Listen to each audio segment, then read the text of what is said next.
Iman itu mengandalkan Tuhan, dan mengandalkan Tuhan berarti kita tuh perlu bergantung sepenuhnya pada Tuhan setiap hari.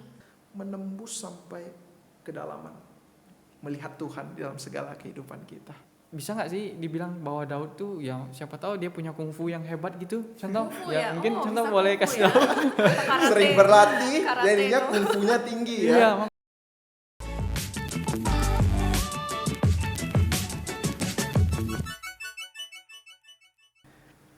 Shalom pecinta ngopi. Hari ini kita kembali akan ngopi-ngopi bersama di dalam acara podcast Ngobrol Pahlawan Iman.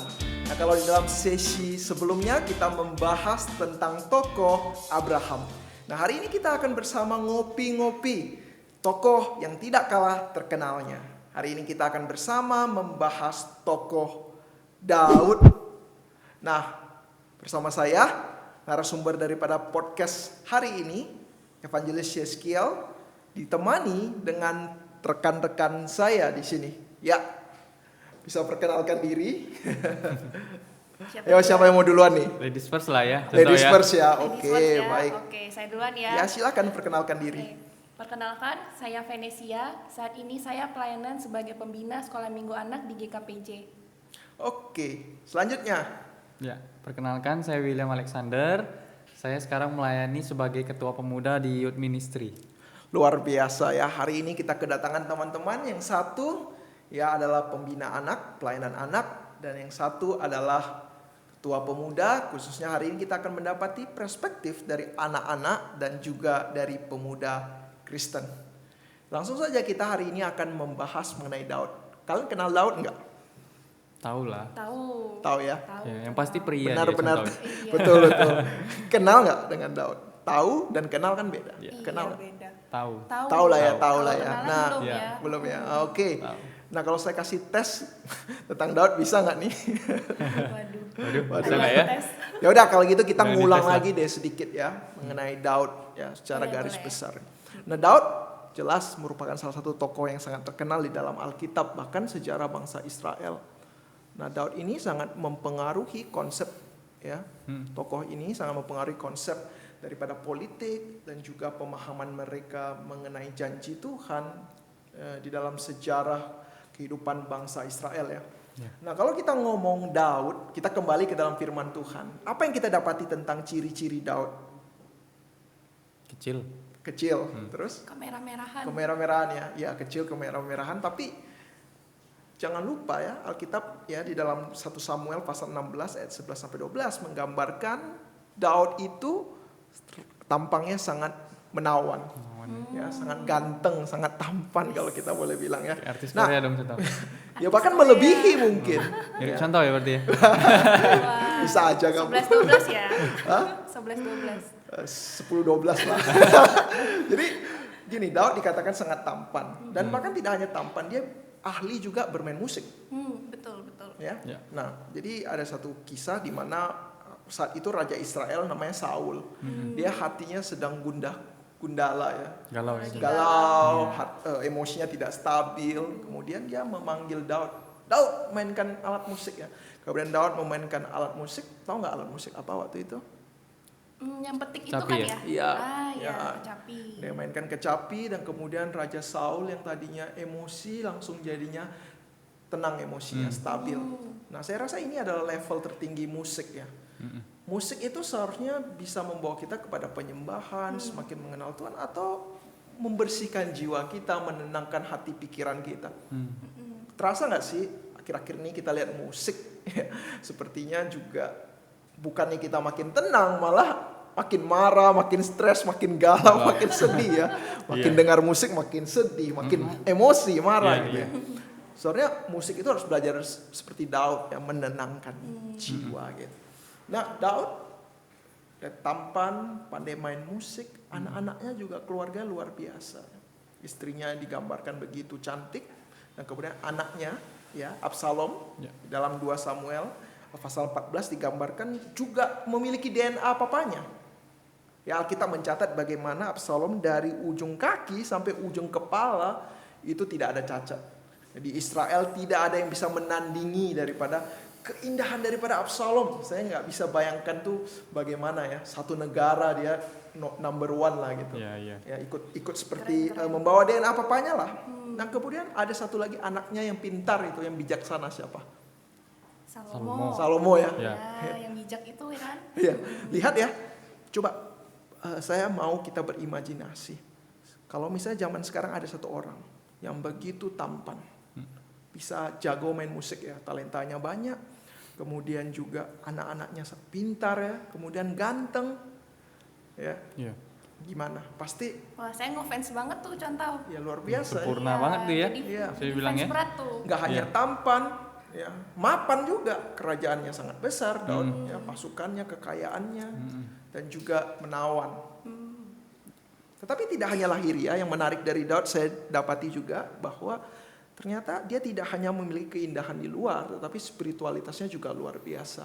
Iya. Nah, dalam perjanjian baru, khususnya di dalam Ibrani pasal 11, Daud itu dinyatakan sebagai pahlawan-pahlawan iman ya. Orang yang memiliki iman yang begitu luar biasanya. Dan dari Mazmur kita juga bisa melihat bagaimana kedekatannya dengan Tuhan. Pergumulannya, doanya, kedekatannya dengan Tuhan. Maka tidak heran saat kita berkata Daud, kita tidak bisa tidak ya, teringat dengan satu panggilan, yaitu a man after God's own heart. Pribadi yang begitu berkenan kepada Tuhan. Nah itu dicatat di dalam 1 Samuel pasal 13 ayatnya ke-14 dan 22. Dua kali disebutkan Tuhan berkata bahwa ini loh Daud, ya, pribadi yang berkenan. Nah maka kita hari ini mau membahas bersama-sama nih ya tentang Daud, tentang bagaimana menjadi pribadi yang berkenanlah kepada Tuhan. Ya, kita akan bersama-sama Seru nih ya. membahas tentang Daud. Saya dulu lah contoh, boleh ya cerita ya? Kamu duluan. Iya. Tadi ladies first. Iya. Gantian lah, Sekarang gantian. Oh, gantian ya. Wah, udah. saya duluan. Gimana contoh? Gimana nih Ini contoh? aja lah, biar adil. Kan gini, kalau kita mau bahas Daud ya, kisahnya kan sangat banyak, begitu kayanya, begitu banyak. Ya kalau kita mau bahas satu persatu, detail kisahnya, mungkin ngopinya nggak habis-habis nanti. Iya. Oh, bisa lama Jadi ya. bisa lama. Gini aja, kita pakai cara begini. Nanti saya ngomong 1, 2, 3. Ya, saya hitung 1, 2, 3. Kalian langsung aja secara spontan kepikiran apa di pikiran kalian. Ya, satu kisah mengenai Daud yang begitu membekas di hati kalian. Nah, nanti apa yang kalian ucapkan itu yang kita bahas. Deal? Ya. Deal ya, Boleh, setuju ya? boleh. Oke ya? Oke. 1, 2, 3. Daud melawan Goliat. Wah, Kok Mantap sama? ya. Sama loh. saya juga kepikiran itu loh. Wah, bisa sama nih. Ya, dari sekolah minggu soalnya. Aduh. Belajar, iya. Gitu ya. Kenapa ya? Ikonik banget rasanya. Ya. Setiap kali ngomong Daud langsung Iya, teringat betul. kisah Daud melawan Goliat ini. Apakah karena mungkin dari kecil kita sudah Sekolah belajar di minggu. sekolah minggu atau gimana ya? Will, bisa sharing nggak? Tadi kamu kenapa ya tiba-tiba terpikir itu langsung ya di kepalamu ya, Daud melawan Goliat. Jadi kita sepakat ya kita bahas ini aja ya. Iya. Oke Boleh, ya, boleh, fokus biar- di sini biar aja. fokus Oke. aja ya. Ya, oke. Kalau kenapa sih ya pasti apa yang dibicarakan atau kita mau bahas misalnya tentang Daud, pasti yang terlintas di pikiran itu ya pasti Daud melawan Goliat. Gitu. Contoh aja suruh saya cepat-cepat nih. Kisah Daud kan banyak nih, ya kan? Apa nih yang terlintas? Ya itu Daud melawan Goliat gitu. Nah, jadi mungkin saya boleh cerita sedikit lah ya, Ya, contoh ya, ceritakan cerita lah ya, maksudnya Mungkin cerita ya, bagaimana kita tentang Daud. mengulang lagi, kemudian Ya. mungkin ada pendengar yang belum pernah mendengar apa sih Daud Ya. melawan Goliat ini kisahnya seperti apa ya? Ya, Mungkin ya. bisa kamu ceritakan sedikit latar belakangnya ya. Iya, jadi Daud itu sebenarnya seorang muda ya, dia anak paling kecil contoh. Oke. Anak paling kecil ya, dari papanya itu Isai namanya. Isai. Ya, Isai. Nah, waktu itu suatu hari memang kakaknya Daud nih pergi, mereka berperang melawan bangsa Filistin. Oke. Yang seperti kita bilang tadi ya. Nah, jadi tapi Daud nggak ikut. Daud nggak ikut. nggak ikut berperang nih contoh.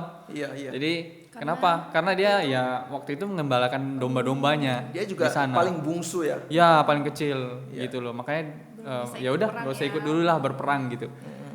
Tapi waktu itu suatu hari bapaknya suruh dia pergi nih ngantar makanan Oke. ke medan perang. Catering lah ya. Catering ya, nganter. GoFood ya kalau sekarang ya.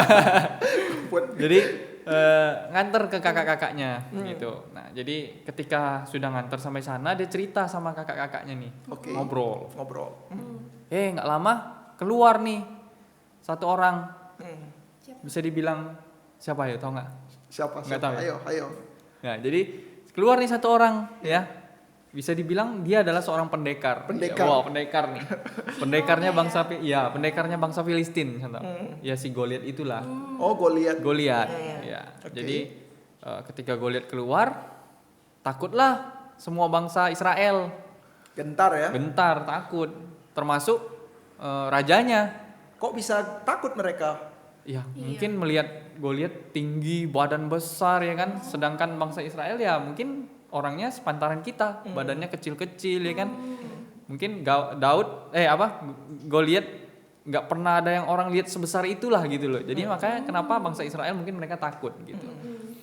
Nah, jadi bukan hanya takut, Goliat pun sempat dibilang di dalam Alkitab bahwa dia mengejek bangsa Israel. Allah Israel pun dia ejek juga gitu loh. Nah, ketika mendengar itu Saul marah. Oke. Oh, sorry, bukan Saul. Jadi Saul takut ya, maksud saya Saul takut. Oh, Saul takut. Kalau marah harus panggil Daud lagi. Iya. Tapi Iya. maksudnya dia takut lah. Ya, Oke. dia takut. Dia takut melihat Ada hero Ada itu tadi, pendekar itulah. Oke. Saya ini hanya mengetes saja contoh. mengetes ya. Mengetes konsentrasi ya. gitu ya. Iya, Lulus jadi kita contoh. marahlah Daud. Daud marah. Ya udah, dia bilang sama Saul, "Udah saya aja yang maju. Saya aja yang berperang." Wis. Padahal badannya kecil tuh, saya bilang kan tadi kan. Iya. Kecil cabai rawit Kecil, nih. anak bungsu pula. Ya kan? Jadi ibarat saya tuh Daud dengan kalau contoh Penny juga tahu mungkin pemain NBA itu Yao Ming tuh, tinggi kan badan besar. Oh iya, pemain Ya. NBA yang tinggi itu. Tinggi ya. Nah, jadi Yao Ming tuh tingginya sekitar 2,29 meter tuh contoh. Wah, Kalau saya lihat di Google ya, tinggi dia Iya. ya. Jadi ya jauh sama saya, beda perbandingannya jauh banget gitu loh. Sama kan kayak Daud sama Beda Goliat kan banget. jauh gitu Iya, loh. iya. Ya kan? Saya badan kecil, dia badannya besar ya kan. Iya. Jadi menurut saya wajar aja mungkin bangsa Israel takut gitu loh. Benar-benar. Gitu. Nah, kalau menurut contoh gambaran Goliat itu seperti apa ya contohnya? Kalau dari Alkitab contoh. kalau dari Alkitab lah Ya. ya. Tadi kan kamu pakai perumpamaan Yao Ming. Ya. Yao Ming. Kalau saya kembali ke dalam Alkitab ya. Nah, kalau kita kembali ke dalam Alkitab ada penggambaran sebenarnya mengenai Goliat itu. Dikatakan tingginya itu adalah 6 hasta sejengkal. 6 hasta sejengkal. Nah, kalau pakai hitungan meter, ya kira-kira tingginya 3,2 meter, Will. Tadi Yao Ming berapa? 2,29 dong. Nah, ini 3,2, coba bayangkan. Lebih tinggi lagi. Lebih tinggi lagi dong. Lebih tinggi lagi. Nah, nggak hanya tinggi aja, ya, bayangkan nih, Alkitab juga mencatat bahwa pakaiannya itu 5.000 shikal tembaga beratnya. Nah, 5.000 shikal tembaga itu kira-kira 57 kilogram. Bayangkan Itu kalau berat badan saya loh contoh. Waduh, jujur banget. bawa 57 contoh ya? ini dong. Iya. Jadi, Iya, kalau kita di berat ya. Asia kan, kalau kita mungkin berpikir ya kalau bisa pakai baju lebih tipis, kenapa kan Ya. panas ya. Ini betul. bayangkan dia pakai baju yang begitu tebal sampai beratnya satu kali contoh pene gitu. Iya, iya. Kayaknya bayangkan ya dia jalan dulu bawa contoh pene beratnya. Sorry. Ya kira-kira Ya nggak apa-apa biar gambarannya. ya gambarannya itu berarti dapat banget ya gitu. Berat banget. Bayangkan baju perang 57 kg dan tidak hanya itu senjatanya, ujung tombaknya dikatakan itu beratnya 600 shikal. 600 shikal itu kira-kira 7 kg. 7 kilo ya. 7 kilo. Itu baru ujungnya aja. Nah, coba pikirkan ya ada satu orang yang datang di hadapan kita, tingginya 3,2, pakaiannya itu bisa beratnya sampai 57 kg dan kemudian senjatanya ujung tombaknya itu sampai kira-kira 7 kg. Nah, Will, kalau misalnya lu didatangin orang seperti itu, lu berani nggak? Yo, Goliat. Lawan dia. Gimana? Dia telah menghina nih. Menghina keluarga. Iya, Kemudian dia menyatakan ketidakbenaran gitu. Nah, kemudian nantang kamu berani nggak lawan dia? Kalau ngomong soal berani mungkin nggak berani kali ya contoh ya. Nggak berani. Karena kan badannya gede ya, takut ya. Kita badan Iya. kecil ya. Tapi ya kalau misalnya nggak ada pilihan, ya no choice, ya kalau misalnya ganggu keluarga atau misalnya ngerampok atau apa gitu kan, ya mau nggak mau Membela ya kita diri ya, lawan, self defense lah ya. betul, kita lawan gitu, Setuju ya. berani, walaupun ya mungkin Resikonya. chance untuk menangnya kecil gitu loh, tapi ya berani lawan. Tapi saya yakin banyak anak muda mungkin mereka berani contoh. Mungkin kenapa? Karena Kenapa? psikologis anak muda itu emosional ya. Ya, emosional mereka mungkin tinggi ya. Sama seperti saya mungkin ya waktu saya mungkin dulu SMP punya emosi yang labil. Emosional, ya. Orang Iya, iya. bilang apa langsung Responsif. responsif, marah gitu kan, mau langsung cari orangnya mana nih gitu loh. Nah, jadi Kamu perlu cari orang-orang seperti Daud yang mainin kamu. kecapi ya. Ada nggak? contohnya. Oh, Oh, nggak ada nggak ada ya contoh. dulu ya. Berarti Biar tenang ya iya belum jiwanya. ada. Ya jadi mungkin ya bisa jadi karena mungkin dorongan komunitas ya contoh ya, Komunitas juga. anak muda ya maksudnya. Mungkin teman-temannya berpikir, oh kamu takut Oh, pengecut dipanas-panasin pula lah. gitu kan. Iya, dipanas-panasin. Nggak masa nggak berani maju. Ya udah akhirnya karena dorongan itu mau nggak mau ya lawan maju kan. Tanpa memikirkan resiko yang ada. Nanti setelah itu ya udah, oh saya nyesel kenapa saya melakukan itu gitu loh. Ya, ini konsep yang penting ya untuk anak muda ketahui ya, bahwa tadi responsif, tidak pikir panjang, kemudian Emosional. gengsian ya. Ya. Nah, ini merupakan satu hal yang sangat serius ya. Nah, kalau misalnya kita anak-anak muda ya tanpa pikir panjang melakukan sesuatu, nah itu begitu berbahayanya. Ya. Ya, Maka saya teringat dengan satu pepatah ya, pepatah yang mengatakan "Stanse er houxiong", artinya apa? Pikir 3 kali baru lakukan. Nah, ini sangat penting ya bagi anak-anak muda. Kita harus berpikir 3 kali sebelum bertindak. Nah, sebagai orang Kristen, bagaimana kita menginterpretasi 3 kali ini ya? Yaitu yang pertama, sebelum kita melakukan sesuatu kita tanyakan apakah ini sesuai dengan kehendak Tuhan, mau Tuhan, menyenangkan Tuhan dan sesuai firman-Nya. Kemudian yang kedua, Paulus pernah mengatakan segala sesuatu diperbolehkan, tetapi tidak semua membangun. Ya. Maka tanyakan, sebelum melakukan ini membangun saya enggak? Berguna bagi saya enggak? Iya. Benefit enggak? Dan yang terakhir, apakah itu memberkati orang dan tidak jadi batu sandungan?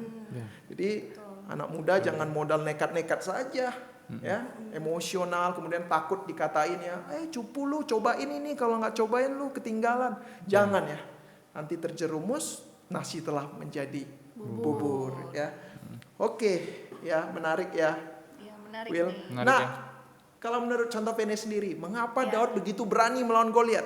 Apakah hanya sekedar masih muda ya, nggak ngerti ya, masih begitu polos sehingga emosi aja, atau mengapa Daud begitu berani? Kalau menurut saya ya, Iya. Tantoye sama Komediam, Daud itu berani melawan Goliat karena punya iman yang besar kepada Tuhan. Nah, saya teringat Iman nih, besar, iya. iya, saya teringat saya pernah baca Alkitab nih dari 1 Samuel pasal 17 ya, ayat 37 ya, dikatakan bahwa Tuhan telah melepaskan aku dari cakar singa dan cakar beruang. Tuhan yang sama juga akan melepaskan aku dari orang Filistin itu. Wah, luar biasa ya dari Luar sini. biasa tuh. Dari sini Alkitab itu bisa beritahu bahwa Daud itu yakin dan percaya bahwa Tuhan itu akan menolongnya menghadapi Goliat. Sama seperti Tuhan sudah melepaskan dia dari cakar singa dan beruang. Berarti kita dapat kesimpulan jelas bahwa Daud itu bukan hanya emosi buta ya, Ya. seperti Betul. anak-anak Seperti muda anak-anak yang nggak muda. pikir panjang, Ya. tetapi Iya. ternyata di dalamnya itu karena ada iman ya. Betul, iman. Nah, kemudian saya juga teringat lagi di ayat selanjutnya, di ayat 45 dikatakan bahwa waktu itu Daud berkata kepada orang Filistin itu, berkata kepada Goliat itu. Ya. Dia bilang, "Engkau datang menghadapi kami dengan lembing, dengan pedang dan tombak, tapi aku datang dengan nama Tuhan semesta alam, Tuhan Allah Israel." Wah, luar Wah, luar biasa. biasa ya. Dari sini Daud memang sungguh-sungguh beriman dan mengandalkan kekuatan Tuhan, tidak mengandalkan kekuatannya sendiri. Karena dia tahu Daud itu kekuatannya terbatas. Ya. Jadi Daud mengandalkan kekuatan Tuhan. Dia datang dengan nama Tuhan, tidak bawa senjata, cuman umban dan batu pada saat itu. Datang dengan nama Tuhan semesta alam, luar biasa. Berarti bisa kita dapati ya, salah satu kunci keberanian Daud itu tertanam dengan imannya yang begitu besar kepada Tuhan. Betul, Ya. imannya. Berarti iman itu merupakan salah satu hal yang krusial di dalam kehidupan kita. Ya. menentukan, bahkan boleh dikatakan kesuksesan kita, kemudian hidup kita berkemenangan, Iya. melawan Goliat mungkin tantangan-tantangan hidup. Mungkin bukan Goliat yang nyata seperti orang, mungkin ada tantangan-tantangan, kesulitan-kesulitan di dalam kehidupan kita. Nah, contoh Vene sendiri bisa sharing nggak pada kita? Apa tuh? Mungkin ada nggak pengalaman hidup bagaimana perbedaan yang nyata saat mengandalkan Tuhan nih, ya, dengan iman dengan tidak? Mungkin bisa sharing nggak kepada kita? Boleh. Saya ada, sebelum sharing pengalaman, ada satu quotes ya. Iya. Contoh Y sama Ya. Ko William ya. Saya teringat quotes ini dari C.S. Lewis ya, seorang teolog, dikatakan, Iya. relying on God has to begin all over again every day as if nothing has yet been done. Nah, dari sini maksudnya apa? Dari sini tuh C.S. Lewis ini mengatakan bahwa iman itu mengandalkan Tuhan, dan mengandalkan Tuhan berarti kita tuh perlu bergantung sepenuhnya pada Tuhan setiap hari. Seperti kita belum pernah melakukan sebelumnya. Jadi mengandalkan Tuhan itu seperti kita baru pertama kali melakukannya di awal-awal, dan itu harus dilakukan setiap hari.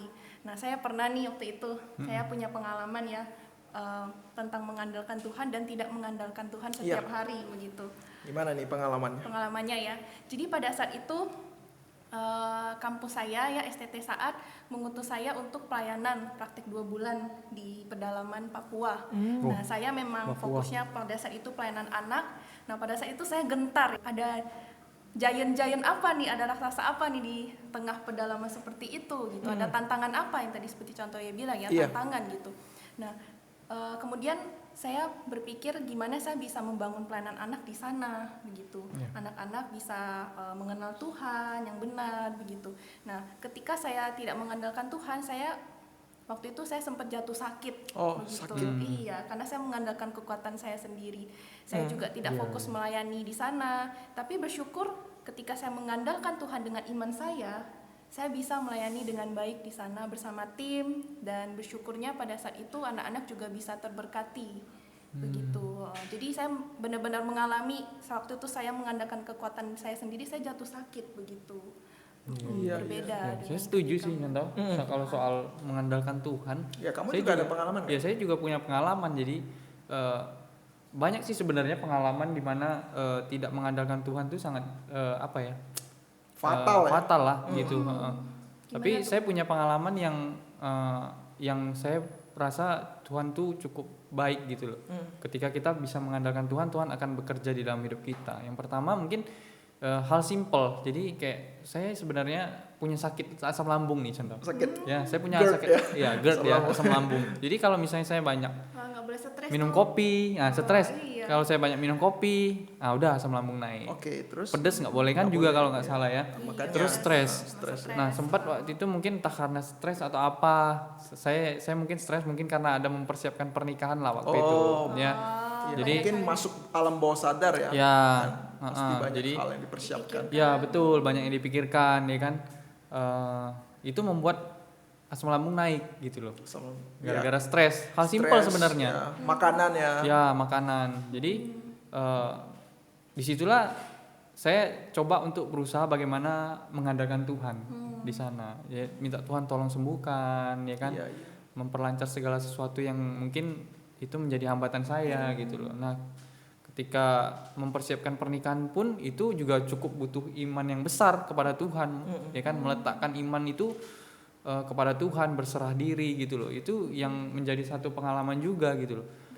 Ya, Kalau mau diceritain, memang melihat itu semua ketika kita mengandalkan Tuhan, Tuhan akan bekerja di dalamnya, ya. Contoh salah satunya yaitu ketika saya di hari pernikahan saya itu contoh pemberkatan berjalan dengan baik, Iya. ya.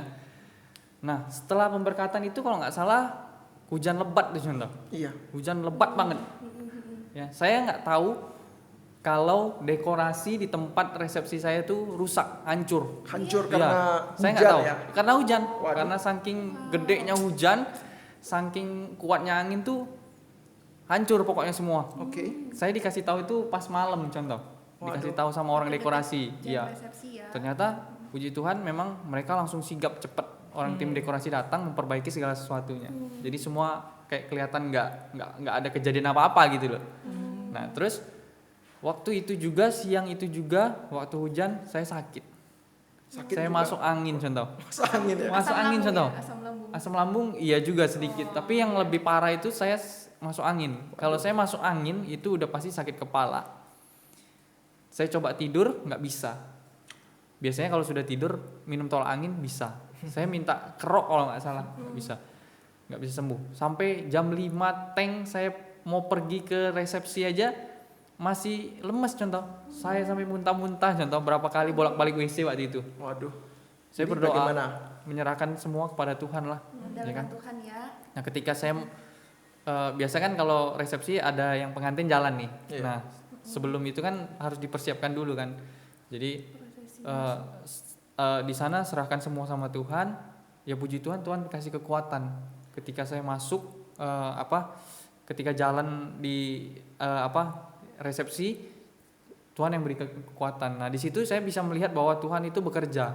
Ketika saya pribadi mengandalkan Tuhan, Tuhan akan bekerja, Tuhan akan bantu. Nah, makanya proses segala sesuatunya, resepsi sampai akhir itu pun berjalan dengan lancar. Dari situ ya bisa dibilang ya Tuhan sangat membantu, sangat merasakan kehadiran Tuhan yang ya seperti itulah. Luar biasa ya, Saksian kita yang bersyukur memberkati, ya. Terberkati dengan cerita William, cerita Contoh Vene. Emang benar ya kalau kita, Tuhan sebenarnya bekerja, dia ingin bantu kita, tapi terkadang kita yang mau pakai kekuatan saya bisa gitu ya. Nanti itulah awal kehancuran kita, awal kegagalan kita. Saya sendiri dalam pelayanan saya terasa kok kalau kita nggak mengandalkan Tuhan itu begitu lelahnya, gitu capek gitu ya. Tapi saat kita mengandalkan Tuhan, yang saya terasa ya tetap ada tantangan, tetap susah, tetapi seperti ada damai sejahtera, ada penyertaan Tuhan. Nah, itu beda kualitasnya itu sangat berbeda ya. Luar biasa ya, iman kita menentukan banyak hal ya, segala sesuatu. Iman mengandalkan Tuhan. Ya, iman mengandalkan Tuhan. Jadi mungkin ya di tengah-tengah kita ada anak muda yang banyak bergumul, atau mungkin setiap kita bergumul mungkin masalah pernikahan tadi ya. Nah, pastilah anak muda pasti bergumul kan masalah pernikahan, biaya lah, apapun itu ya. Tapi sekali lagi seperti William katakan, beriman lah, jangan andalkan diri sendiri. Atau mungkin kita ada masalah di pekerjaan, masalah kesehatan, ya kita harus tetap beriman kepada Tuhan. Satu hal yang sangat penting, ya mari kita katakan kepada dunia, ya kita bukan katakan kepada dunia betapa besar masalah kita, tapi kita katakan kepada masalah kita betapa besar Tuhan kita melebihi dunia. Setuju. Ya, setuju. satu hal yang penting. statementnya. Nah, kembali ke Daud yang memiliki iman yang begitu Daud. besar. Tadi dalam 1 Samuel pasal 16 ayat 12 ada satu penekanan yang tadi di awal saya katakan bahwa matanya itu sangat indah ya. Nah, saya ingin membahas sedikit mengenai konsep mata dalam Ibrani. Ya, saat mengatakan mata ya ain ya. Nah, sebenarnya saat berkata konsep mata dalam konsep bahasa Ibrani, mata itu berarti melihat penglihatan. Itu tidak hanya berbicara tentang hal yang kita lihat.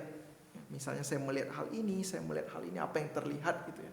Mata fisik, tetapi juga berbicara tentang hal-hal spiritualitas. Ya, menembus suatu hal yang terlihat menuju dimensi yang tidak terlihat. Misalnya kata ain ini pernah digunakan sewaktu Tuhan ingin memilih Raja Israel. Dipanggillah saudara-saudara Daud kan. Nah, Samuel ain yang melihat semua saudara-saudaranya Daud itu cocok nih menjadi raja, tapi Tuhan bilang tidak. Sampai Daud datang bagi Samuel berkata ini sepertinya bukan naik kalau dibandingkan dengan kokonya, tapi Tuhan berkata ini justru saya melihat dia pribadi yang berkenan ya. Maka Daud itu matanya indah ya, dikatakan ain Yahweh, matanya indah. Tidak hanya indah dalam konteks fisik, tetapi saya rasa ini juga mengandung suatu makna spiritualitas, di mana Daud itu sendiri spiritualitasnya bagus. Ya, sehingga mempengaruhi worldview dia, pandangan dia terhadap dunia. Kata ain ini sebenarnya kalau kita lihat di dalam katanya sendiri juga dia memiliki dua cabang ya, menunjukkan bahwa berhubungan dengan yang baik dan jahat. Misalnya kalau mata kita gelap, misalnya dia sudah gelap mata gitu ya, itu menunjukkan bahwa keadaan spiritualitasnya rusak. Karena spiritualitasnya rusak, apa yang dilihat itu tidak baik, negatif aja gitu ya. Nah, demikian juga saling mempengaruhi. Misalnya saya sering melihat hal-hal yang diskriminatif, kekerasan, ya, pornografi, ya, saya tanamkan itu di mata saya, maka itu akan mempengaruhi hati saya juga menjadi rusak dan kotor. Nah, kalau kita melihat Daud itu, saya boleh katakan dia spiritualitasnya sangat baik, itu mempengaruhi penglihatan mata imannya. Itu bisa dilihat, ya, kata Ain itu muncul, mata itu sangat banyak muncul sebelum narasi melawan Goliat. Dan itu terbukti, matanya begitu indah, Ain Yahweh, di mana dia melawan Goliat yang begitu besar. Secara mata logika nggak ada yang berani, ya. Iya, betul. Pastilah kita nggak akan berani melawan orang yang segitu besar, ya, pendekar yang jago gitu. Tetapi yang dia lihat bukanlah Goliat yang begitu besar, tapi seperti yang tadi contoh Vene katakan, yang dia lihat adalah Allah yang besar, pencipta alam semesta. Iya. Ya. Betul.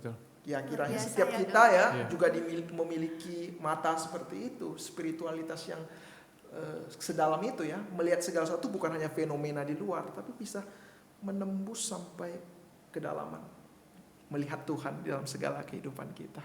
Ya, luar biasa, Luar kita biasa, ya. belajar, ya, Mata iman ya contoh ya. mata Iya, iman. mata iman.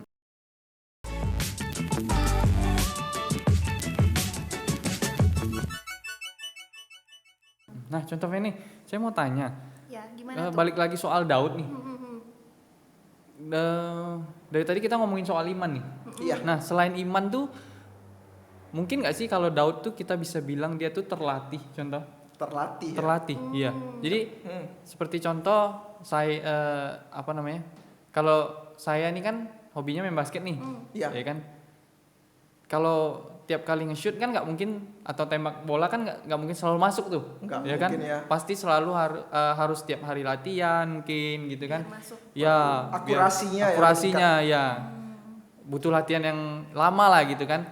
Nah, mungkin nggak sih kita bisa bilang bahwa Daud itu terlatih gitu loh, karena dia di dalam Alkitab sendiri dibilang kan, Daud hanya sekali aja melempar, terus Goliat jatuh, tumbang gitu loh, ya kan? Satu one shot, ya. One shot aja sekali lempar gitu loh. Sedangkan kita kalau saya pribadi kalau main basket satu kali tembak belum tentu masuk gitu loh. Masuk, ya. Nah, ya jadi seperti kata di dalam Alkitab juga di dalam 1 Samuel 17 ayat 34 sampai 35 dibilang bahwa Daud tuh selalu bertarung sama singa. Lawan sparringnya Ya, singa, ya. singa ya. Jadi bukan orang lagi, singa beruang. Nah, ya kan? Sampai di dalam Alkitab dibilang dia bisa pegang lehernya, terus dipukul lagi Leher singa beruang, itu. ya. Heeh. Singa itu kan bisa dibilang rajanya hutan kan? Raja hutan. Raja hutannya kan? Ya. Jadi bisa nggak sih dibilang bahwa Daud tuh yang siapa tahu dia punya kungfu yang hebat gitu? Contoh, Kungfu ya mungkin Oh, contoh bisa boleh kungfu kasih ya. tahu. Karate. Sering berlatih, Karate jadinya tuh. kungfunya tinggi, ya. Iya, makanya binatang iya. aja bisa dilawan dia gitu loh. Logikanya betul, ya. Satu kali lempar langsung kena kan kebetulan banget kalau emang dia nggak ada skill, ya. Ya, Berarti iya. ini kena kemungkinan kan antara dia nggak ada skill atau benar-benar ada skill kan. Iya. Kalau nggak ada skill kebetulan banget gitu, Ya, seperti betul. kena lotre gitu, ya. Ya. Wah kena. Tapi ini kita lihat yakin sebenarnya enggak, ya. Tadi pertimbangan Enggak, ya. melawan binatang buas sebagai Iya, iya. lawan sparringnya udah merupakan hal yang biasa dihadapi Daud sebagai gembala, ya. Iya, Ketemu betul. binatang buas, yang binatang buas mau memakan domba-dombanya, dia yang turun tangannya sebagai gembala yang baik untuk menangkal daripada serangan binatang buas. Contoh ini gimana Gimana? pandangannya ini? Pandangannya contoh. Ya, bisa. Jadi karena Daud itu selain bisa main musik, dia juga kan memang terkenal sebagai seorang gembala, ya. Iya, Gembala betul. yang menjaga domba-dombanya. Kalau jaga gembala itu harus 1 kali 24 jam, ya. Nggak bisa harus cuman 1 jam, 2 jam, nggak bisa. Jadi benar-benar perhatiannya itu harus kepada domba-dombanya. Iya. Ekstra, ya. Bayangin kalau malam hari lagi tidur semua, tiba-tiba ada kalau misalnya ada singa atau beruang yang datang, wah, Habislah domba-dombanya iya, contoh ya. habis. Nah pasti Daud itu sudah latihan, ya. Iya, Nah, iya. jadi Daud itu punya skill yang handal, latihan terus, sering berlatih, dan juga punya pengalaman-pengalaman dalam hal menyerang musuh yang mau menerkam domba-dombanya gitu, baik Iya, itu iya. singa ataupun beruang. Dan senjatanya mungkin bisa juga tongkat gembala, ya, tongkat gembala atau Tongkat juga gembala, ya. umban dan batu begitu Iya, untuk iya, iya. menyerang, untuk melindungi musuh dari musuh-musuhnya begitu, melindungi domba-dombanya. Iya, iya. Iya, bisa kok ini. Bisa, ya? Kalau menurut contoh sendiri, kisah dari Daud dan Goliat nih apa yang menarik contoh? Boleh ceritakan nggak? Kisah Daud dan Goliat ya. Iya. Nah sebelum saya cerita saya mau respon dulu yang Ya, tadi contoh boleh. Vene ini ya. Gimana? Tadi yang mengenai latihan ini. Sebenarnya ya boleh kita katakan dia Daud itu kan handal ya, berlatih dan sebagainya. Tapi apakah itu benar salah satu kunci kemenangan Daud juga melawan Goliat? Apakah itu faktor penentu, faktor krusialnya? Itu bukan jadi yang utama sih menurut saya ya. Iya. Tapi kunci kemenang sejati itu ada di dalam Tuhan. Di dalam Tuhan ya. Tuhan. Pertolongan Tuhan. Karena dikatakan di ayat 1 Samuel 17 ayat 37 dikatakan bahwa ya Tuhan yang telah melepaskan aku dari cakar singa dan cakar beruang, Tuhan juga akan melepaskan aku dari tangan orang Filistin. Nah, itu berarti pertolongan itu Tuhan. poin pentingnya Will. Iya, Ya. iya, iya. Tadi Meskipun kita kan sudah mungkin berlatih ya sepertinya Daud yang hebat ya. Iya, Bisa betul. melawan singa dan sebagainya. Tapi Daud sendiri kita harus kembali ke Daudnya. Dia yang mendeklarasikan bukan karena saya, karena Tuhan membantu Daud sehingga dia bisa menang melawan tantangan-tantangan, ancaman-ancaman yang menyerang dia. Kapan saja ya bisa terjadi ya sebagai gembala yang menjaga domba-dombanya 24 jam. Nah, ini sangat penting. Saya kembali kepada satu konsep yaitu kedaulatan Allah. Nah, sekarang saya mau tanya kepada William nih. Menurut William sendiri, kalau Tuhan hari ini kasih kamu kekayaan, bisa nggak? Bisa contoh. Bisa ya. Bisa aja. Ya. Kemudian dia ambil lagi, bisa nggak? Bisa. Bisa ya. Tuhan bisa ya. Ya. Beri ya. Nah, Santa Vena yakin nggak segala sesuatu di dunia ini tidak mungkin terjadi tanpa izin Tuhan, betul nggak? Betul. Setuju ya? Semuanya atas izin Tuhan. Ya. Maka sebenarnya begini, memang banyak hal di dalam hidup kita itu tergantung kepintaran kita, keahlian kita, betapa kita rajin, ya, betapa kita disiplin, betapa kita punya skill-skill khusus. Ya. Ya, tetapi ada satu hal yang melebihi daripada pengetahuan dan pengalaman kita, yaitu sebenarnya adalah waktu Tuhan, kedaulatan Tuhan dalam hidup kita. Nah, kalau Tuhan tidak izinkan, maka hal itu tidak mungkin terjadi. Ya, betul. Ya, kalau Tuhan izinkan, gimana pun manusia mau menghalangi, itu pasti terjadi. Nah, ini sangat penting dalam konsep kehidupan kita. Nah, sering sekali kita diajarkan bahwa kehidupan itu bisa saya kontrol, saya pegang. Yang penting latihan, yang penting berusaha. Itu satu aspek. Tapi yang terpenting apakah Tuhan mengizinkan, apakah sesuai kehendaknya, apakah sesuai waktu Tuhan. Karena pada akhirnya manusia boleh berencana, tetapi Tuhan yang menentukan. Dan saya rasa apa yang dilakukan Daud itu tidak terlepas daripada pertolongan Tuhan. Satu kali kena itu benar-benar satu pertolongan daripada Tuhan. Dan kita lihat kemenangan daripada Daud ya, kalau kita mau coba analisa narasinya ya. Itu adalah satu hal yang sangat ironis sekali. Ironis sekali, mengapa saya katakan ironis? Menariknya begini, kalau kita lihat di dalam Hakim-Hakim pasal 20 ayat 16 ya. Dicatat ya, bangsa suku Benyamin ya, suku Benyamin, mereka juga memakai umban ya, pelontar yang seperti Daud itu ya. Nah, di suku Benyamin ada 700 orang yang handal memakai umban, kemudian memakai tangan kiri ya, karena mereka kidal. Dan dikatakan mereka melempar tidak pernah meleset. Ya, ada 700 pasukan khusus dari suku Benyamin ya. Mereka melempar umban dan tidak pernah meleset. Dan bahkan dikatakan Alkitab mencatat sehelai rambut pun tidak meleset. Bayangkan akurasi daripada prajurit ini. Nah, umban ini adalah merupakan satu hal yang sering dipakai di dalam peperangan. Ya, karena dulu kan nggak ada pistol. Ya, betul. Nah, jadi itu adalah hal yang sangat sering dipakai ya untuk pertarungan. Kalau zaman sekarang mungkin seperti ketapel ya, contohnya Iya, ya. ketapel. Ya, ketapel. Nah, Umban dan batu ya. iya, nah jadi dari suku Benyamin ada 700 orang yang ahli. Nah, berarti Raja Saul itu keturunan apa? Benyamin. Dia keturunan Benyamin. Berarti boleh kita katakan dia adalah keturunan daripada penembak handal. Memiliki sejarah nih. Nenek moyangnya ini penembak handal. Nah, Raja Saul sendiri orang yang sangat tinggi, gagah besar ya. Sudah sering berperang, pengalamannya banyak. Dan kemudian dia juga itu ya, seorang raja. Ya, raja jelas bukan sembarangan, dia pasti memenuhi kriteria tertentu. Tetapi menariknya, berhadapan dengan Goliat, seorang yang memiliki keturunan penembak handal, seorang yang memiliki pengalaman, seorang yang saya yakin sangat pintar, bisa gemetar melawan Goliat. Sedangkan Daud ironisnya ya, seorang yang biasa-biasa saja kelihatannya ya, seorang yang mungkin ya dari pengalaman-pengalaman kesehariannya, kemudian melempar umpan dan sebagainya. Tuhan bisa pakai dia begitu luar biasa, satu kali shot langsung kena gitu. Langsung kena. Itu saya rasa kalau saya bayangkan menjadi Saul saat itu ya, ada satu perbandingan ironis sekali ya. Di mana sumber perbedaannya? Yaitu Daud mengandalkan pertolongan Tuhan. Betul. Betul. Nah, tanpa pertolongan Tuhan sehebat apapun kita percuma. Iya, mengandalkan Tuhan itu seperti seorang anak yang bergantung penuh sama orang tuanya ya. Betul. Seorang anak kecil yang bergantung penuh total kepada orang tuanya begitu. Jadi latihan penting, disiplin penting, ya, belajar penting, tapi jangan lupa juga iman kepada Tuhan. Wah, seru nih. Seru. Ya. Makin dalam ini ya. Makin dalam ya. Iya. Iya.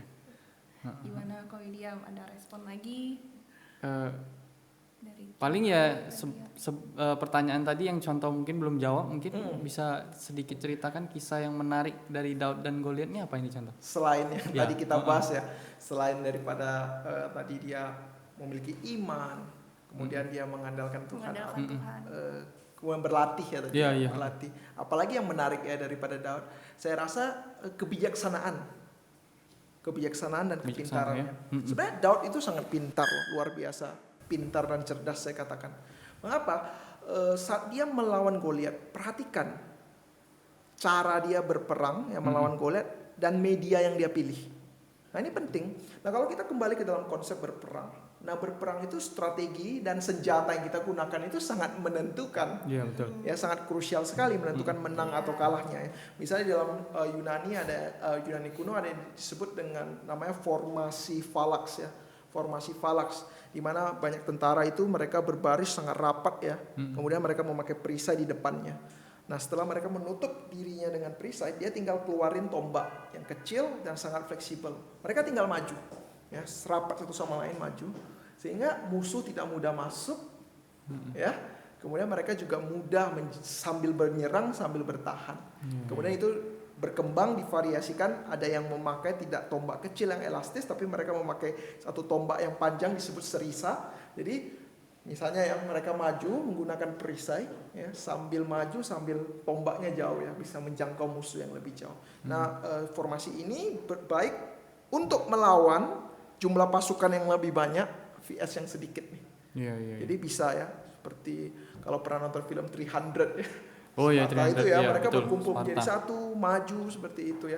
Nah jadi senjata yang kita gunakan, media, strategi itu sangat mempengaruhi. Nah perhatikan Daud, kalau dia waktu itu memaksakan diri memakai pakaian perang, kemudian juga senjata-senjata yang dia tidak ketahui, dan bahkan barang-barang perang yang diberikan Saul kepada Daud tidak muat ya, kebesaran. Kalau dia paksa memakai itu, kemungkinan dia akan kalah. Apalagi pertarungan jarak dekat gitu ya. Mungkin sekali pukul udah terhempas. Tetapi Daud sangat pintar. Melawan Goliat yang begitu besar, dia memilih strategi jarak jauh. Ya, dan dia memakai umban ya, dengan batu jarak jauh.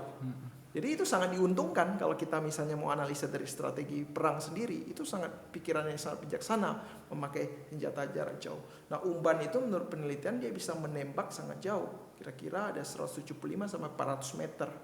Lumayan jauh ya. Iya, karena dulu nggak ada senjata.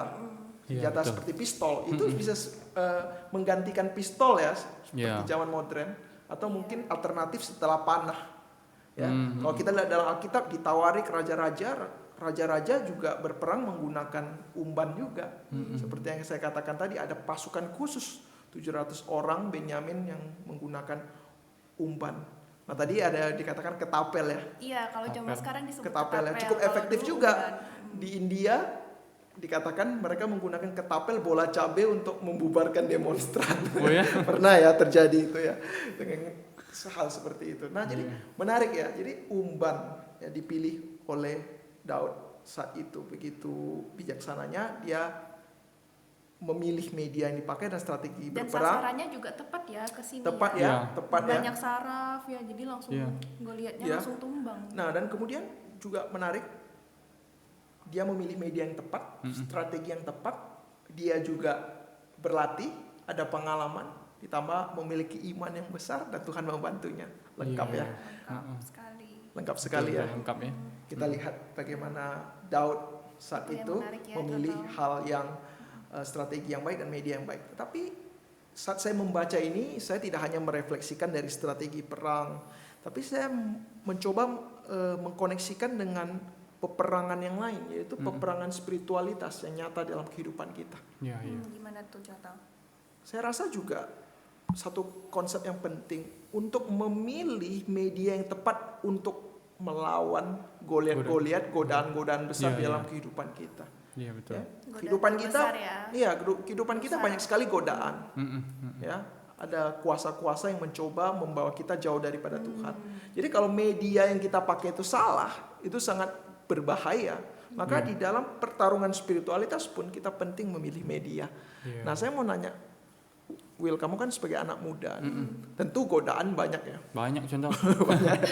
Banyak. Wah, semangat banget kamu. Mau godaan. Sering tergoda. Sering tergoda. Atau itu orang yang pandai menangkal ya. Iya, Nah, gimana ginilah tuh? ceritakanlah kepada kami Iya. ya, kalau anak muda itu biasa godaannya apa dan bagaimana sih biasa kamu Menghadapi. menangkalnya, media apa yang kamu pakai untuk menangkal? Kalau ngomongin soal godaan sih sebenarnya banyak ya contoh ya. Banyak ya. Apa namanya untuk anak-anak muda sekarang tuh banyak ya. Misalnya kayak pergaulan bebas ya kan. Mungkin pornografi yang seperti contoh tadi bilang juga gitu kan. Nah, tapi kalau menurut saya pribadi sih mungkin yang sekarang lebih nampak dan kelihatan itu mungkin ke media sosial ya contohnya. Medsos ya. Media sosial ya. Internet, HP yang kita pakai sekarang gitu Teknologi loh. lah. Teknologi betul, karena mungkin memang teknologi sekarang lagi maju gitu loh. Nah, jadi kayak anak-anak kecil aja sekarang udah Iya. masih kecil udah pegang handphone Apalagi gitu kan. sekarang banyak Zoom. Ya, betul. Iya, Makanya sekolah online. sekolah aja online pakai Zoom lagi ya kan. Maksudnya saya dulu aja waktu kecil kayaknya HP mungkin pas SMP baru ada HP gitu loh. Masih SMP. kecil nggak ada, sekarang anak-anak kecil aja udah punya handphone gitu loh. Nah, ini bukan cuma anak-anak kecil sih. Saya lihat juga orang tua mungkin mereka ini menjadi godaan bagi orang tua juga gitu loh. Melihat banyak orang tua mungkin salah menggunakan media ini gitu loh. Padahal kan kita pikir internet ini kan sangat baik. Ya kan bisa membantu kita mendapat informasi. Iya betul, kita bisa belajar dari sana. Tapi ya mungkin kita sebagai anak-anak muda ya itu salah memakai ini sehingga kita terjerumus ya kan. Jadi apalagi kita sebagai orang Kristen harusnya kita bisa memanage itu gitu loh. Jadi kita punya ya waktu yang baik sama Tuhan ya kan, punya waktu yang berkualitas sama keluarga gitu loh. Nah, saya melihat ini di anak muda mungkin mereka karena terlalu fokus dengan HP gitu ya, internet, media sosial, jadi ya waktu teduh mereka nggak ada sama Tuhan gitu. Jadi waktu keluarga pun nggak ada gitu loh. Jadi kayak sendiri-sendiri, misalnya kita satu keluarga nih ya kan, semua masih sibuk main HP gitu loh.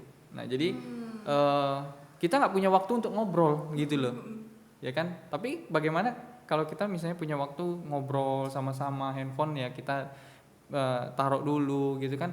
Jadi kan kita punya waktu yang berkualitas, terus juga kita punya kita bisa ke kamar sendirian saat teduh, punya waktu dengan Tuhan, berbicara dengan Tuhan, pergumulan ya kan. Nah, jadi di sini saya pribadi sih bisa dibilang nggak apa namanya ya, nggak gaptek lah gitu loh. Maksudnya saya juga pakai ini gitu loh, pakai HP gitu kan. Iya. Ya, media Ganti sosial juga teknologi ganti lah ya. teknologi lah gitu ya kan. Tapi di sini saya belajar juga bahwa memakai ini sebagai apa namanya apa ya, saya di sini bisa belajar gitu loh. Maksudnya dari sini saya bisa pakai untuk belajar tahu pengetahuan yang saya nggak tahu gitu loh. Jadi berita-berita, terus bahasa Alkitab mungkin juga ada banyak di internet gitu loh yang bisa kita cari gitu kan. Jadi saya pikir ini merupakan satu godaan kita sebagai Terbesar anak-anak ya. muda gitu, yang terbesar gitu Jadi loh. HP, teknologi itu tidak hanya menyerap kuota ya, tapi Iya, menyerap betul. waktu kita juga. Betul. Konsentrasi, waktu dengan keluarga. Heeh. Iya. Kita main HP udah berapa lama contoh ya kan, maksudnya Iya, kita 3-4 jam lewat aja kita nggak terasa Jadi gitu. media apa yang kamu gunakan untuk kalau melawan godaan ya, handphone. nah kalau itu sih paling saya berdoa contoh. Banyak berdoa ya. Banyak berdoa ya. Jadi ada kalanya saya berdoa kepada Tuhan, menyerahkan, ya maksudnya meletakkan segala sesuatu kepada Tuhan, berserah. Tuhan bantu saya supaya saya bisa bijak, ya kan, sebagai anak muda bijak dalam mengatur waktu gitu loh, bersama dengan Tuhan, bersama dengan keluarga. Jadi nggak selalu melulu HP aja gitu loh. Iya. Jadi- Ini juga seperti Daud ya. Daud sendiri juga di dalam kitab Mazmur ya. Dia dalam banyak pergumulannya dia juga berdoa. Dia Iya. berdoa dan kemudian dia mengingatkan kita bagaimana hikmat menggunakan waktu karena waktu ini jahat dan sebagainya Iya, ya. betul. Daud menggunakan doa sebagai media dia juga dalam pergumulannya melawan godaan dan sebagainya. Iya, betul. Menarik. Berdoa ya, saya yakin ya, maksudnya kita berbicara kepada Tuhan gitu loh. Saya yakin juga Tuhan akan tolong lah gitu kan. Ketika kita sebagai anaknya orang Kristen ya, kita meminta pasti akan dikasih sama bapaknya gitu. Iya. Gitu. Kalau menurut saya sih HP ini sih nggak salah ya, tapi kita kalau menggunakan berlebihan itu yang salah. Nah iya itu makanya. Berarti masalahnya Iya. bukan di Bukan di handphonenya. Handphonenya Menggunakannya, netral ya, tapi Kita penggunanya. Penggunanya kalau yang berlebihan sampai melupakan Tuhan lagi, Nah, itu sampai nggak bahaya. saat teduh, itu pasti bahaya sekali. Nah itulah saya jadi teringat gitu ya, bahwa dosa itu tuh begitu memikat sehingga setiap orang itu bisa terjerat gitu di dalamnya. Untuk itu perlu iman yang ada aspek pertobatan di dalamnya gitu. Karena berbicara mengenai dosa ya, saya boleh bahas sedikit ya mengenai dosa ya. Nah, dosa itu seringkali kita lihat sebagai sesuatu yang pasif ya. Seperti ya manusia kita ini lemah, kita ini terbatas, kita ini tidak berdaya begitu. Dosa itu seperti mengasihani diri sendiri lah, aku ini lemah, sudah aku kalau tergoda nggak apa-apa. Padahal itu dosa itu bukan pasif tapi aktif ya. Tidak dimana aktif itu berarti kita tindakan melawan otoritasnya Tuhan gitu, ketetapan Tuhan. Kalau Tuhan sudah bilang sediakan waktu untuk aku, jangan jauhkan dari pertemuan-pertemuan rohani gitu. Nah, ya udah kita ikut apa maunya Tuhan gitu. Nah, bahaya dosa itu kita bisa melupakan Tuhan, kita juga bisa relasinya jadi tidak baik dengan Tuhan begitu. Nah, kemudian ya jadi dari kesaksian Ko William ini ya, saya kalau mau buat satu statement gitu ya, dosa begitu memikat, setiap orang bisa terjerat. Untuk itu perlu bertobat. Wih, luar biasa ya. Saya setuju sih itu ya. Setuju ya. Saya juga sangat menarik ya. Iman tadi kita ngomongin tadi ya. Iman tadi kunci tadi kita kaitkan dengan mengandalkan Tuhan, kemudian kemenangan, kesuksesan, kemudian bagaimana kita bisa menghadapi suatu hal yang kelihatan mustahil ya, menembus batasan ya. Tapi ada satu aspek yang tidak boleh hilang. Iman berkaitan dengan pertobatan. Pertobatan. Betul. Betul, ini juga satu hal yang tidak boleh hilang. Kalau tidak seimbang. Iya, kan? betul. Iya, Harus ada benar-benar kita melawan kuasa iblis, meratapi dosa kita dan berubah. Itu baru iman yang sejati. Seperti Daud juga ya. Daud itu juga manusia biasa, lemah, terbatas, seorang pendosa, tapi juga dia dengan imannya dia bertobat kepada Tuhan gitu. Iya. Daud dia dibenarkan Tuhan. Iya, tadi di awal kita sudah membahas ya bagaimana Daud begitu luar biasanya, seolah-olah begitu ideal sempurna. Iya. Tapi dia juga sama seperti kita. Iya, betul. Tidak lepas daripada kelemahan. Ya, Daud pernah berapa kali kan berbuat kesalahan ya, contohnya ya.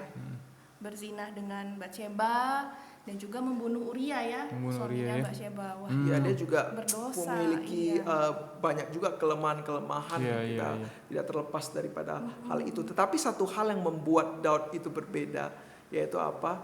Setelah dia melakukan hal itu, ada pertobatan yang nyata. Iya. Dia tidak hanya berhenti di dosanya, tetapi dia mau mengakui dosa dan kemudian berbalik kepada Tuhan. Nah, itu yang penting. Ya, jangan berhenti kepada waduh dosa mengerikan, manusia lemah, bukan. Ya, tapi harus kepada Tuhan. Iya. Kembali kepada Tuhan. Iya, betul. Ya. Luar biasa ya Daud ya.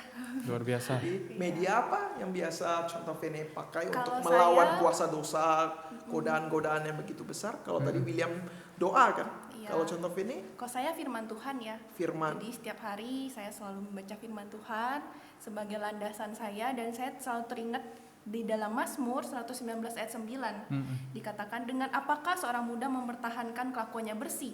Dengan firman Tuhan. Jadi firman Tuhan adalah landasannya.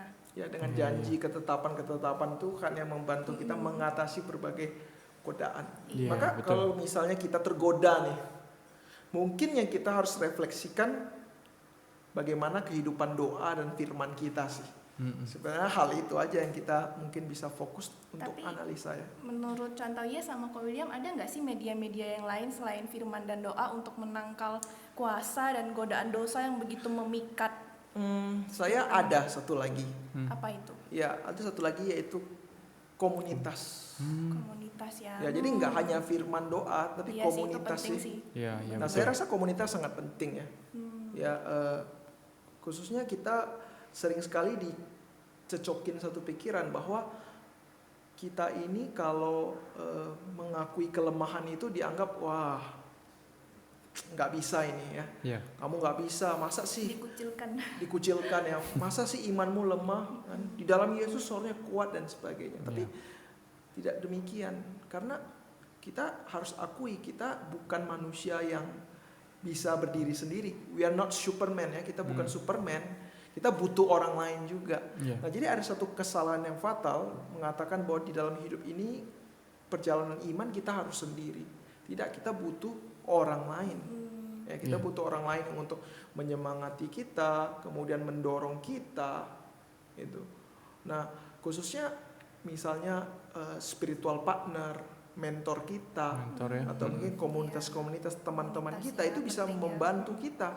Nah, perhatikan baik-baik saat Raja Daud ya berbuat salah, ya, dia jatuh ke dalam dosa, kemudian dia ditegur oleh Nabi Nathan. Iya. Saya rasa penting dalam hidup kita menemukan banyak nabi-nabi Nathan di sekitar kita untuk mengingatkan kita.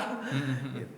Ya, kadang kita tidak sadar kita berbuat salah, perlu ada orang yang mengingatkan. Iya, Saya iya. sendiri secara pribadi saya terhibur dan dikuatkan oleh mentor-mentor ya, banyak mentor-mentor senior, mungkin hamba Tuhan senior yang memberikan saya nasihat-nasihat, mengajari saya bagaimana harus menjadi hamba Tuhan, apa yang harus dilakukan, apa yang tidak ya, bagaimana mereka mendidik saya ya. Termasuk menangkal dosa ya. Ya, Kalau- menangkal dosa ya.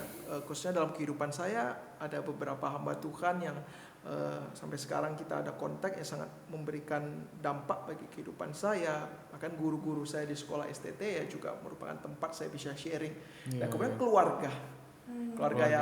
Ya, walaupun saya adalah hamba Tuhan, Komunitas. tapi satu sisi saya tetap anak. Ya, saya punya papa, saya punya mama. Setiap saya berkhotbah, mama saya akan selalu bilang, ingat apa yang kamu khotbahkan harus kamu hidupi. Ya, ya. Tapi itu adalah merupakan satu hal yang penting ya. Saya diingatkan kembali ya, tidak hanya berkhotbah, pandai berbicara, tapi harus hidupi. Nah, kemudian saya juga memiliki saudara kembar ya, juga hamba Tuhan ya. Contoh Yeremia kan. Kita juga satu panggilan, jadi kita bisa sharing-sharing apa pergumulan kita dalam gereja dan sebagainya. Dan dia juga sering mengingatkan kepada saya ya, bahwa yes, dipanggil saya yes ya, bisa yes, kita sebagai hamba Tuhan ingat, jangan lupa doa ya, jangan lupa baca firman, disitulah kuasa kita ya.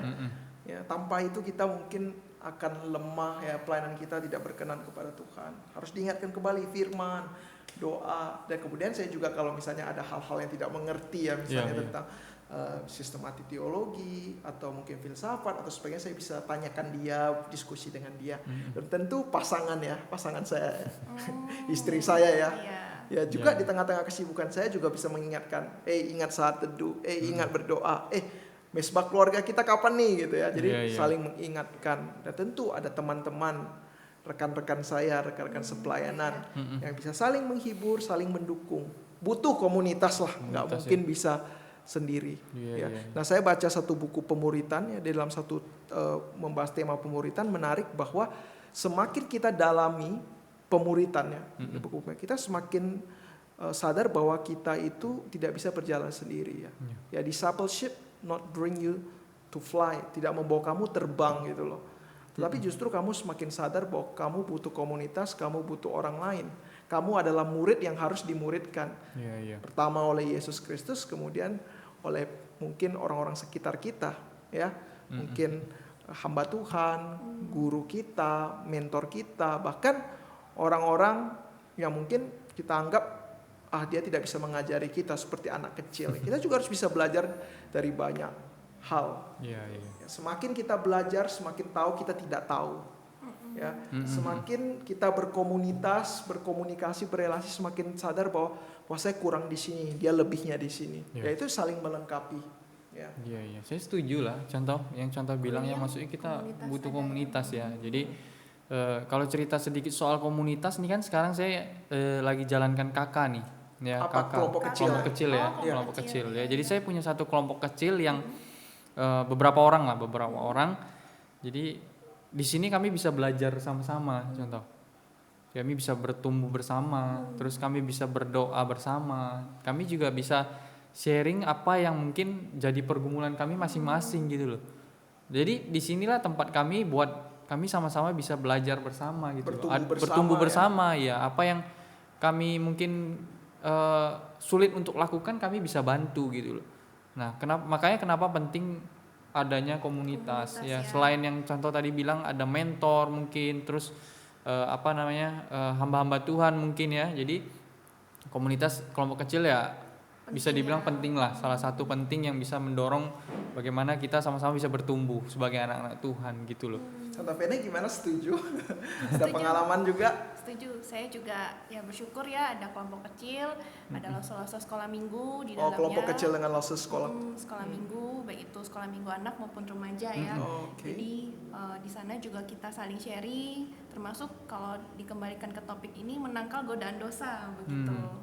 Iya, bersyukur untuk komunitas. Jadi firman, doa dan komunitas ya, contoh sama Ko William ya. Komunitas sih memang penting. Jadi yang lemah bisa dikuatkan ya, yang kuat bisa menguatkan ya. Kita di dalam Kristus tidak ada tinggi rendah, tapi bagaimana kita bersama-sama berjalan menopang bersama dalam satu tujuan yang itu bertumbuh semakin serupa Kristus dan memuliakan Tuhan di dalam kehidupannya. Iya, tadi juga kita kan bahas soal mentor-mentor dulu contoh. Iya, mentor. Ya kan hamba-hamba Tuhan, ya kan sebagai ya kita bisa belajar sama mereka lah gitu kan. Nah, tapi pertanyaannya seperti ini contoh. Kalau misalnya kita punya satu mentor ataupun kita misalnya punya satu dibilangnya ya panutan lah gitu kan.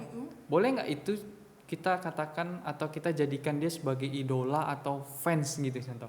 Sebagai orang Kristen nih kita contoh. Ini menarik ya, itu emang ada fenomena seperti ini ya. Fenomena bagaimana mungkin ada satu tokoh yang begitu besar, begitu luar biasa, jadinya orang fanatik ya. Pokoknya apapun yang dia ngomong benar lah. Kita nggak usah pikir lagi. Dia ngomong A ya A, dia ngomong B ya B, kita ngikut aja ya. Nah, ya menurut William sendiri gimana? Wah, dibalikin lagi ke saya nih. Ya kalau menurut saya pribadi sih, kalau kita mungkin dalam istilahnya mengagumi. Saya sih pikir oke lah, nggak apa-apa. Kita mengagumi boleh lah. Tapi kalau mungkin mendewakan orang tersebut, ya saya pikir tidak baik gitu loh. Ya kan, kita boleh belajar kepada mereka, setiap mentor-mentor, karena mereka kan punya pengalaman. Apa yang mereka ajarkan, kalau misalnya yang mereka ajarkan adalah sebuah kebenaran, ya kenapa enggak kita hargai gitu loh, kenapa enggak kita teladanin gitu kan, gitu. Nah, makanya kenapa kita harus belajar lah sama-sama. Kalau misalnya kita punya mentor, mereka punya kebenaran, apa yang diajarkan selalu benar sesuai dengan apa yang Tuhan mau ya, kita harus teladani, kita harus ikutin. Nah, yang terpenting adalah Tuhan Yesus Kristus gitu loh. Ya kan, Tuhan Yesus sebagai satu-satunya nih yang harus kita kita prioritaskan, kita hargai, kita berarti Yesus Kristus, kemudian orang-orang yang mengikuti Kristus, belajar dari Kristus ya, kita bisa belajar daripada mereka ya. Betul. Kita harus hormati mereka, cintai mereka, ikuti mereka kalau benar, silakan ikuti gitu ya. Tetapi sekali lagi kita harus cek apakah benar sesuai dengan kebenaran firman Tuhan. Betul. Ya, sesuai dengan kebenaran, apakah yang diajarkan itu membangun ya. Jadi jangan asal terima-terima atau fanatik begitu saja ya. Iya, betul. Oke. Ya, jadi begini Will, saya kan hamba Tuhan. Saya mentormu lah kalau kita bilang ya. Sekarang misalnya saya perintahkan kamu, William, saat ini juga ayo ngopi dengan saya. Kamu turuti nggak? Ini hamba Tuhan yang ngomong loh. Waduh. Ayo ngopi sama saya sekarang. Waduh. Ayo. Tapi tergantung dulu Centau nih, kopinya kopi apa nih Centau? Ya, emang kenapa?